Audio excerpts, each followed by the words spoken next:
are an introverted man and you struggle with approaching women who you are interested in, then listen up, this one is for you. I do a monthly Ask Me Anything on my Patreon, and one of my members asked this brilliant question. He said that when he is interested in a woman, he has a hard time approaching and making conversation with her. He said specifically that it's not all women that he has trouble talking to. For example, if he knows that she's in a relationship, like she's with a partner or she's wearing a visible wedding ring, then he doesn't have any issue speaking to her. But when he's interested in someone, when he's trying to make conversation with someone that might lead to a date or to a relationship, his brain freezes up, he gets very nervous and has a hard time speaking to them. And he was asking me this in particular because he's going to an event for singles next weekend, and he wanted some advice to make sure that he didn't find himself just standing in a corner afraid to talk to someone. Now, I know that all of us can identify with this situation, even me, and I've got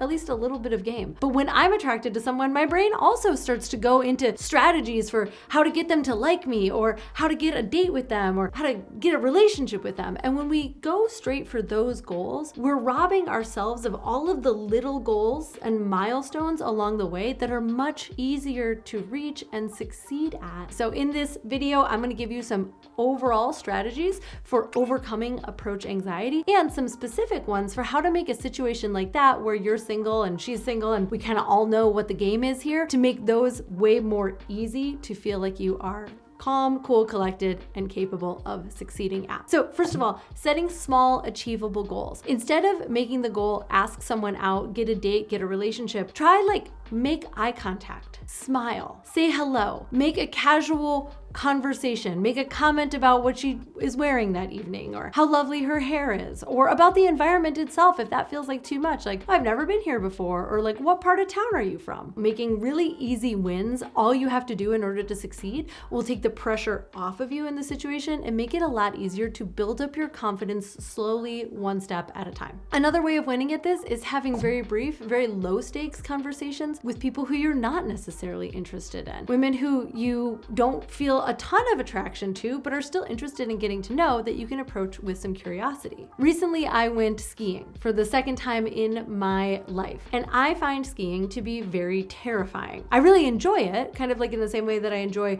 riding on a roller coaster. It's scary, and that is part of what makes it fun. But what I quickly learned when I was trying to get up to the blue blacks right away, even though I'm not qualified for that, is that I felt so much fear, the literal fear of dying going down the mountain. And what I needed to do was to take really small steps in order to focus on getting my technique right and giving myself some easy wins so that I felt really confident when it came time to take on bigger challenges. Now, yes, on one level, skiing is different than approaching someone that you're attracted to, but they actually trigger a very similar part in our brain, which is a fear of being dead, in one case by being rejected and kicked out of the tribe, or in another by flying into a tree at 30 miles an hour and getting taken out. The fear is the same though. So when you approach your fear in small increments and you decide to give yourself some easy wins, that builds up your confidence, but it also speaks to your reptilian brain that is so terrified of dying and lets it know that it is safe. It knows how to handle these things. It knows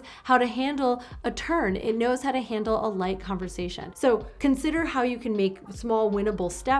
And also, it doesn't hurt to face your fears in one area. Facing my fear of skiing helps me to face my fears of negotiating in a business, or, applying for a role that feels slightly outside of my reach. When you do some things that you are afraid of and you give your body and your mind the opportunity to succeed at overcoming its fears, that applies to other areas of your life. Pretend every woman is married. Pretend every single woman that you are attracted to, that you would like to ask out on a date, is not available. If it's easy for you to speak to women who you know are already taken, speak to women as if they are already taken. This will allow you to practice engaging in conversations, in getting curious, in sharing about yourself in a way that invites her to ask more questions about you. This is going to allow you to have more natural conversations, and then you can speak very frankly to the woman who you're interested in and say, hey, hey, I'm interested in you, but I don't want to put you in a situation where you have to say yes or no to me. So if you are interested, will you be the one to let me know? I remember once I was flirting with this man at a birthday party that I went to, and we had like a little kind of chemistry situation going, and he said to me, hey, look, if after this party you find yourself wanting to connect with me, please reach out. I won't be the person who pursues you. I find it much easier for me, and it feels a lot better for me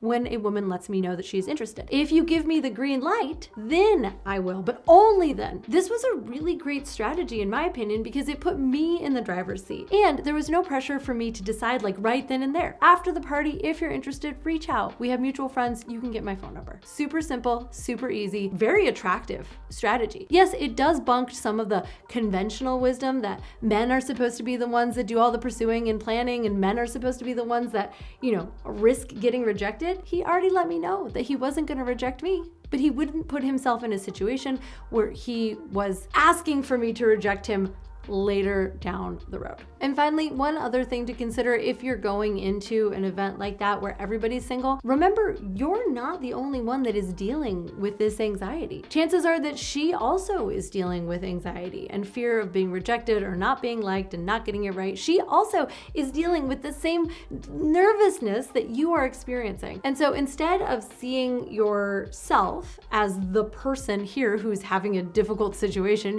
who's dealing with something, who is having to overcome something, see her as someone who is also fearful, who also doesn't want to be rejected, who also is looking for sex and romance and a relationship. And consider yourself someone who is hosting that conversation instead of being a guest in her world. You're both in the same situation. You actually can make it a lot easier on her if you approach that conversation from a place, like I said, of curiosity, of gentleness, and of making the simple milestone of having a conversation your only goal. And that way, if you do that and you guide her into that same experience with you, you won. You succeeded, and you can go back and try again and set a slightly larger, slightly scarier goal. Do the blue-black or the black diamond next time. Build up your skills so that you feel capable. Stepping outside of your comfort zone one step at a time is the way to build actual, measurable success. I'm Caitlin B. Thanks for tuning in. I'll see you here next time.